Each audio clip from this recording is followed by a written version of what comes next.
আসসালামু আলাইকুম। Cooking lovers BD থেকে আপনাদের সবাইকে স্বাগত জানাচ্ছি। আজ করে দেখাবো ছানার পুডিং। ছানার পুডিংগুলো অন্য সব পুডিংয়ের চেয়ে অনেক বেশি মজার হয় এবং এর টেক্সচারটা অন্য সব পুডিংয়ের চেয়ে অনেক ক্রিমি হয়। আর এই পুডিংগুলো খেতেও কিন্তু ভীষণ মজা। আপনারা যদি একবার ছানার পুডিং খান, অন্য সব পুডিংয়ের কথা ভুলে যাবেন। চলুন তৈরি করছি ছানার পুডিং। প্রথমে ক্যারামেল তৈরি করে নেওয়ার জন্য 4 টেবিল চামচ চিনি এবং 2 টেবিল চামচ পানি দিয়ে নিলাম। জালটা লোয়ে রেখে আমি ক্যারামেলটা করে নেব। আর যে কোনো পুডিংয়ের ক্ষেত্রে সবচেয়ে বেশি জরুরি হচ্ছে ক্যারামেলটা।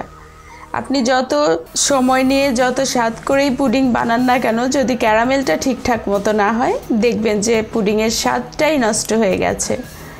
আমি এবার একটু মিশিয়ে দিচ্ছি। চারপাশ থেকে যখন এরকম একটু লাল হয়ে আসবে, তখন আমি ভালো করে মিশিয়ে দিচ্ছি যাতে সব দিকে সমানভাবে হয়।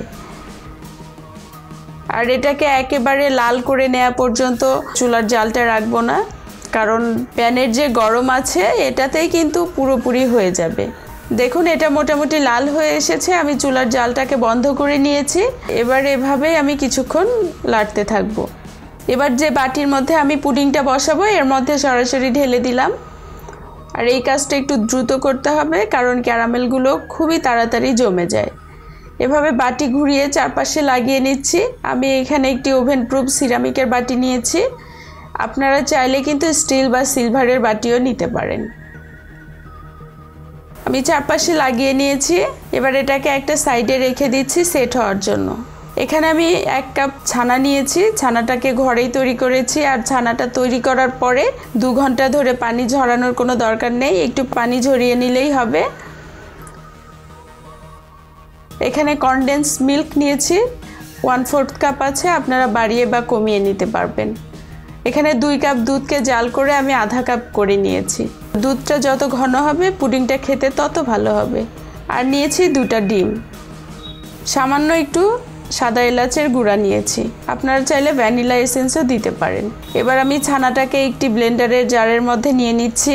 আমি ছানা এবং দুধটাকে একসঙ্গে ব্লেন্ড করে নেব। আর দুধের মধ্যে যে সরগুলো আছে আমি সরসহ নিয়েছি, এতে করে পুডিংটা কিন্তু খেতে আরও বেশি ভালো হবে। এবার মিহি করে ব্লেন্ড করে নিচ্ছি। দেখুন খুব মিহি করে ব্লেন্ড করে নিয়েছি।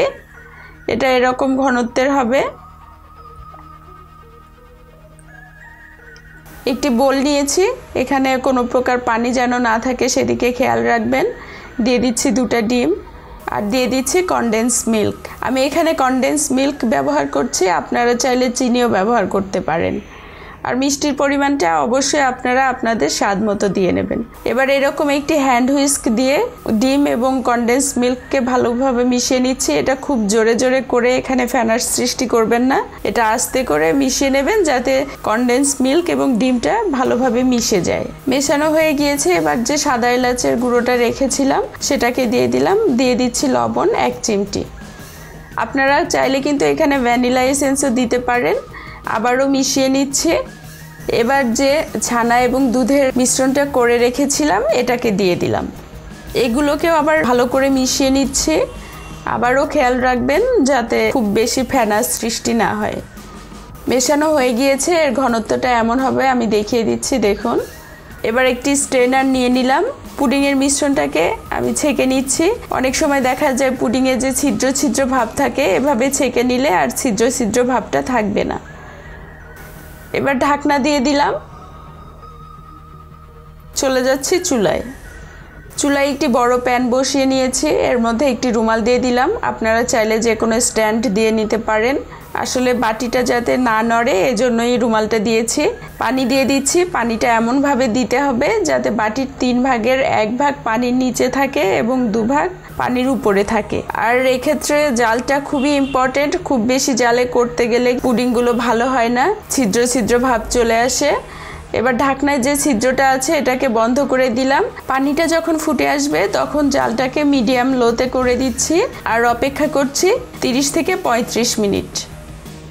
35 মিনিট পরে আমি ঢাকনাটাকে খুলে নিয়েছি। আর আপনারা যদি সিলভারের বাটিতে দেন তাহলে কিন্তু 5 মিনিট সময় কম লাগবে। আমি এবার খুলে নিচ্ছি, জালটা আগে বন্ধ করে দিয়েছি যাতে গরমটা বের হয়ে যায়। আমি 5 মিনিট পরে ঢাকনাটাকে খুলে নিচ্ছি। দেখুন এটা খুব সুন্দরভাবে হয়ে গিয়েছে, আমি চেক করে নিয়েছি। এবার এই বাটিটাকে এই অবস্থায় আমি 3 ঘন্টার জন্য নর্মাল ফ্রিজে রেখে দিচ্ছি। 3 ঘন্টা পর আমি বাটিটাকে বের করে নিয়েছি। এবার একটি চাকু দিয়ে আমি চারপাশটা ছাড়িয়ে নিচ্ছি।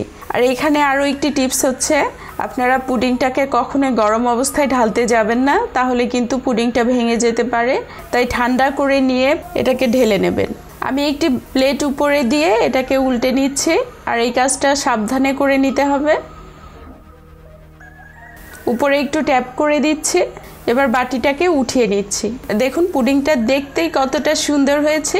আর এটি শুধু দেখতেই সুন্দর নয়, খেতেও এটি অসম্ভব রকম মজা। আপনারা যদি এটি একবার খান অন্য সব পুডিংয়ের কথা ভুলে যাবেন। আমি কেটে দেখাচ্ছি।